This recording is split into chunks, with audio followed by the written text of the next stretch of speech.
Righty, oh, so a quick look over and a quick glance at this good old Ares SR25 then. So I have ran it on a 7.4 and 11.1, and in terms of trigger response, motor noise, all that kind of thing, cycle time, I don't really see much of a difference, which means we can run it on a 7.4. That's good. It also means that the high torque motor that comes in these as standard must be at least pretty good in terms of its job. In terms of actual power chrono, I tested it on the 7.4 with 2 5s and got 320, 325, somewhere around there with the hop all the way off. With 0.28s, I got about 310. Both of those powers basically mean that it may not have shipped with a 400 FPS, or after a service we might see that pop up. The hop unit looks to be a standard M4 hop unit, so it lines up pretty nicely with a ZCI M4 Poly, which is my usual go-to M4 hop unit, right? Which, that's good. We have options there, should we need to swap out to, other hop units. In terms of actual firing, I shot it on the 2 5s and 2 8s straight after, and both, a little bit of hop. It's not particularly windy when I tested it, so the conditions were standard, and it fired where I pointed it. It shot pretty consistently. It shot where I was aiming pretty consistently each time, so that's good. I sound surprised. I obviously have lower expectations for Ares, but it's always nice to be proven wrong.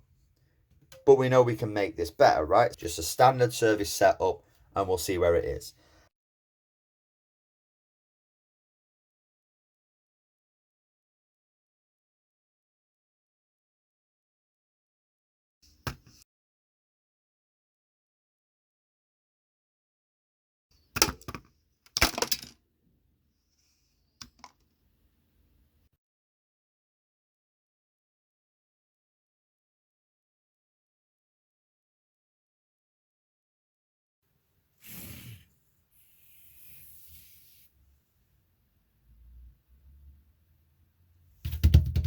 Chrono 1.03 to 98.2 335. Okay, 0.3s. Okay, 1.01 joule. That makes sense. So we're going to be shooting it on 0.3s. So that's why we're going to be testing from now on. But yes, now we have a benchmark to go from. So the cylinder head and piston head, it's in there, and that has improved the air seal.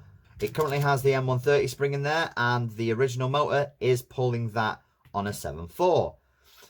So long as it keeps that up, we don't have to touch that motor. So that's good. I'm going to be aiming for probably around the 430 FPS range, just to give us a little bit of leeway either side. The extra 20 FPS up to that 450 is going to be negligible. Our FPS on a 0.3, we are looking at joules because the FPS converts wrong. Joule wise, 1.95 is about 460, so we're going to short stroke by 1. 15 to 20 FPS is what we'll probably lose by that. What we gain is it's legal. Right, so we have got a 1.65 joule to 1.7, which is about 430 with that 1.2 FOF, which is good. Our max is 1.9 at 450, so that's very good. So this is what it sounds like on the 11.1. This is a 1000 mAh 20C 11.1 LiPo.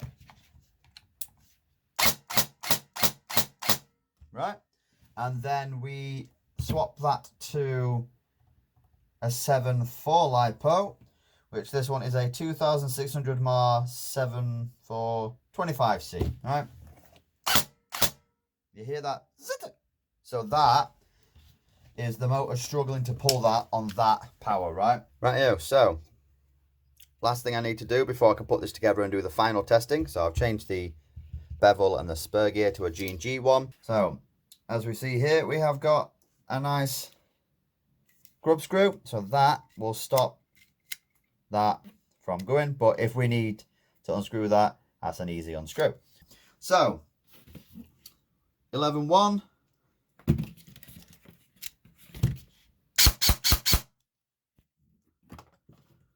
and 7.4, doesn't matter which one that I've got. Right, so after some trial and error and some bits and bobs, this is it on an 11.1. Right, and then we'll do a 7.4.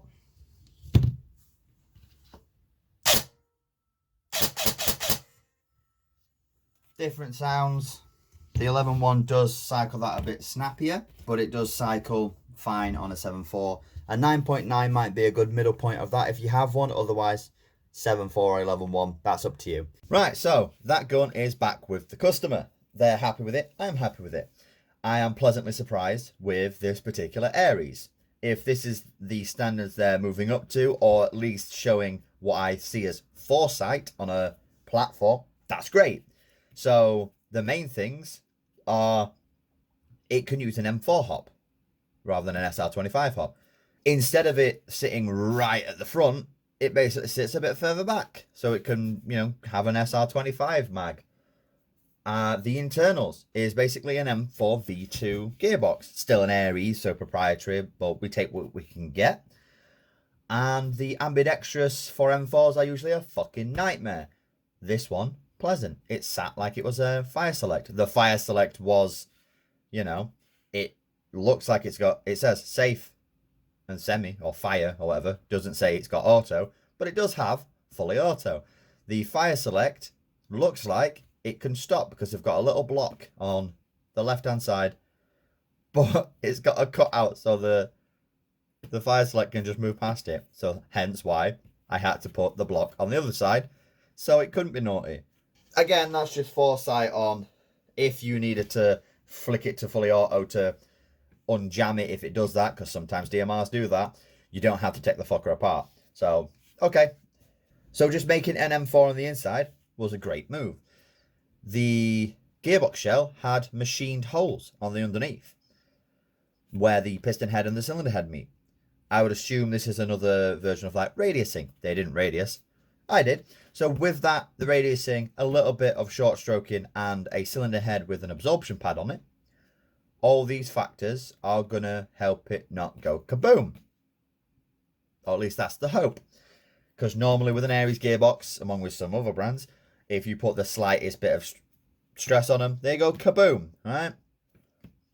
So that's usually the main concern with an Ares. But it tested all fine. I stress test it like I usually do with my DMR build, and it's fine. I always do a little bit more testing on a DMR than I do an AEG because, again, higher stress build. I need to know that it can put up with more stress than I would hope the customer is going to put into it. And as of recording, he's had it back for a week or so, and it works. He was going to take it to a game day, but life, busyness, all that stuff, didn't manage to get round to it. But he's more than happy enough to shoot his mate in the back garden with it, so